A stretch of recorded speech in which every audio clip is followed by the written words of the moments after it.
Hello guys, can you hear me first of all? We can hear you loud and clear, my friend. Talk to me. Talk to me. Yeah, I'm just gonna talk about the way, just mainly about Thomas Frank. I'm not going to talk about the tactical stuff. I don't find it right to talk about because I don't have solutions either, because he's a football manager and I'm a no one. But I'm gonna talk about the way he expresses himself in press conferences and interviews. Because I think he contradicted himself so much since he came to Spurs. Like he said things that have not been implemented at his tenure, although it's a short one. So let's start with when he came and in his first interview, he said the aim is to be able to compete in all four fronts. We are not one of the big guns in the big horses in the Champions League. We are 10th, 11th in the Premier League. We are out of the Carabao Cup. So already in the three competitions that we are competing in, we are not a competitive team in the teams that are in that competitions. One that's has to be said, even though it's not a long journey since he came here, but at least so I just want to know what's the standards for this project, Thomas Frank, the board.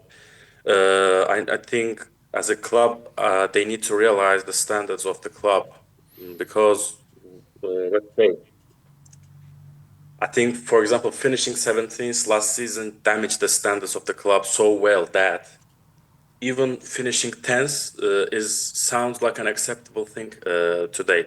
I saw the video between you and guy called I don't know the guy's name. You were debating, and he said constantly that we are not going to finish 17th this season. That's for sure. That's for sure.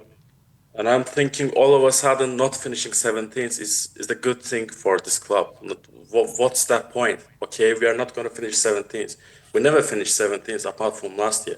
So that's not a strong argument to defend Frank. Another thing, whenever Frank comes into press It's a fair conferences, point. he says, It's a fair point. okay, sorry. No, I'm saying I agree with you there. It's a good point you made. Yeah, yeah. Another thing, every time in pre-match press conferences, Thomas Frank comes and says, I have no doubt that we're going to perform well, we're going to dominate the opposition, and we will hopefully win. Whenever he said it, we never implemented any time he said it in the next game, following game. Like every time. Before Fulham game, he said it. Before Arsenal game, he said it. Before Chelsea, like so many games, he said it, and we never done it.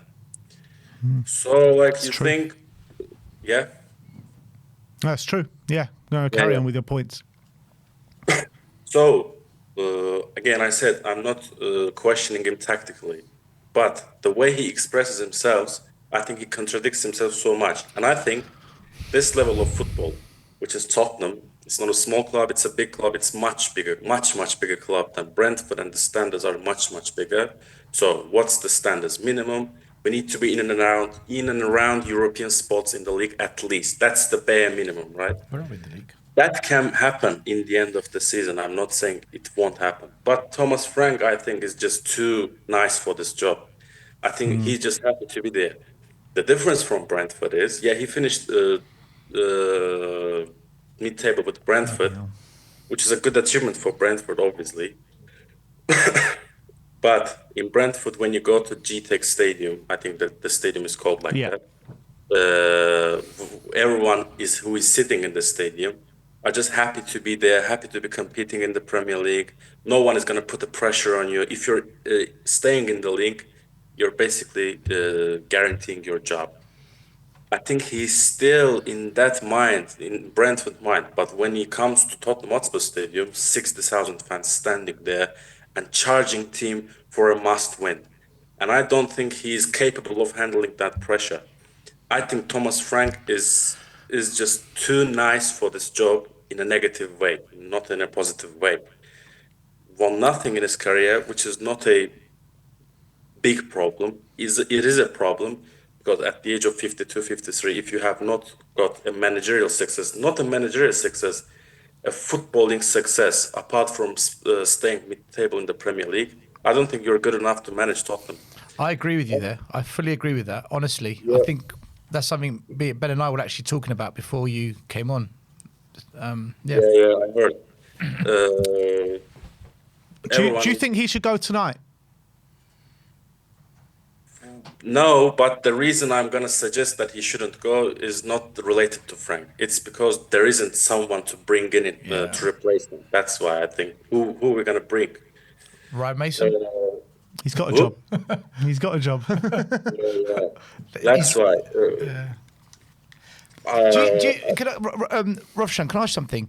If we lose to Newcastle, then lose to Brentford, the chances are he probably will get sacked. Right? There's a high chance he will. So we might be forced to bring in a manager. So do you think there's a situation where Spurs have to look at an interim? You know, like someone that comes in for 6 months. But even then, who do you get? Who? Cochrane. well, Isn't he part of the team? Isn't he? Isn't that a bit of a Stellini, Conte Stellini? Yeah, but if you remember when what's his name got sacked, Santini, Martin Yole was his assistant. Straight away he stepped in, and the rest is history.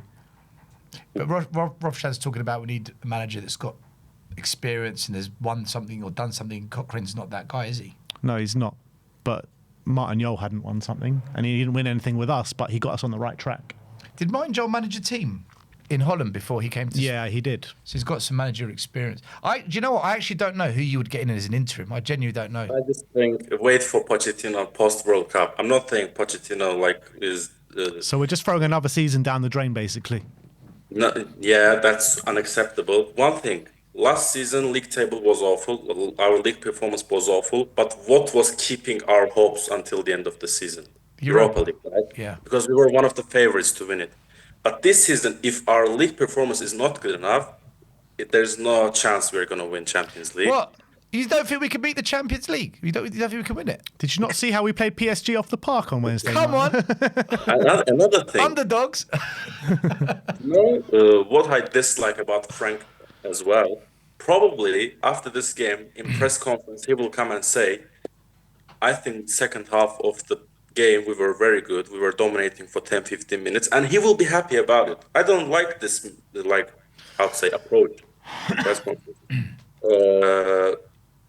I was shocked when he came and talked about PSG game in his interview. Like, if you didn't know the scoreline, you will think Spurs won the game.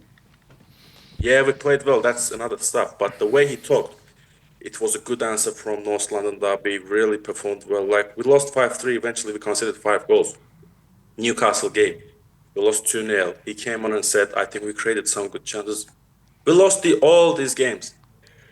Another thing, if club goes and buys Javi Simons for 70 million, they will not agree with the situation of the club. They demand results. They will demand results. Hence why they will need to decide on coach situation. As you said, the records are unbelievably bad. 1 win in 7, 2 wins in Roshan, 10. can you repeat that about Xavi Simons? I didn't understand what you were saying there. I was opening another topic. So club went on and bought Xavi Simons for 70 million, right? We Yeah, Spurs we bought did. him Yeah, we bought him. 70 million. That was about Was it between 60 and 70 million. Yeah. I thought we paid 50 million. Really, 70 million? How much was it? It was around about that, wasn't it? I don't know. In euros, maybe it was 60 something. Wasn't he the record signing of the club? Sammy, how many British pounds did we pay for him? 70, I'm sure. No, It was way. 60 million euros. Yeah, so 50 Okay, million 50 pounds. million 50 euros million. is Okay, good yeah, amount all right. good 50 amount of million. money, right? It's a lot of money. They Yeah, it's pay- still a big. Yeah. Yeah, I was going to say 60 we never million spend for- 70. We never do that. Yeah. Sorry, I'm sorry. It's okay. It's okay. No. Just clarify. The club spent 60 on Javi Simmons, 55 on Kudus, which means like they are not okay with mid-table finish because mid-table clubs don't spend that much money. Like let's say, Bournemouth, Crystal Palace, Yeah. Okay. Brighton don't spend. So what I Yeah, mean the is, ambition of the club was to get back into Europe this season. That was the ambition, for sure. like to be in and around top 6, top 7, at Yeah, least. correct. Yes. Yeah. You're right. So if Frank doesn't solve the situation, he puts club in the trouble because club didn't buy him Xavi Simons for this kind of performances.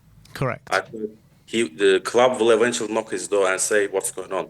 That's why I think Mate, what about Van de Ven? You think Van de Ven's going to put up with this? Van de Ven will do what? Do you think Mickey Van de Ven is going to be okay with this? He's a player that could easily be snapped up by so many clubs. I'm sure there's clubs looking at him. No chance. He has no chance. He has to, because how many good seasons did he have? Like last season, he was fully injured. The second season, the season before, he was injured big part as well. So I like Van de Ven, but it's his first season that he's not getting injured and performing consistently. Like he has to be okay with the club that he's in. I don't think he has to I reckon his agents told him that if you ever wanted to move, it's not a big problem. There's clubs that know. I personally think that. Eventually, it may happen if club is not going in the direction that these kind of high-level players wants it to. But I think it's the problem for the club as well. They will not want to lose their best players. That's why they need to. Yeah. Tottenham club, they need to perform in a high level at this kind of competitions in order to keep this place. So that's why when I'm coming into conclusion, I don't think Frank's job is safe and he's like relaxed as he is in Brentford, because club will demand results from him as they spend money for him, for Javi Simmons, Kudus, other players. Uh, but what will be the behavior? I don't know. At the end of the day, what I wanted to say today is that the way Thomas Frank expresses himself in press conferences and interviews is mainly contradicting himself and is not suitable for a club like Tottenham. I think he's too nice for this job, and probably that's all I'm gonna say for today. You know what? As much as I've been backing up Frank pretty much since we signed him, it is very hard to disagree with any of your points, to be honest. And as much as it's hard to say it, that's the reality. Let's see what's gonna happen. Thank you for coming on, Rovshan. See you guys. Thank you. Yeah.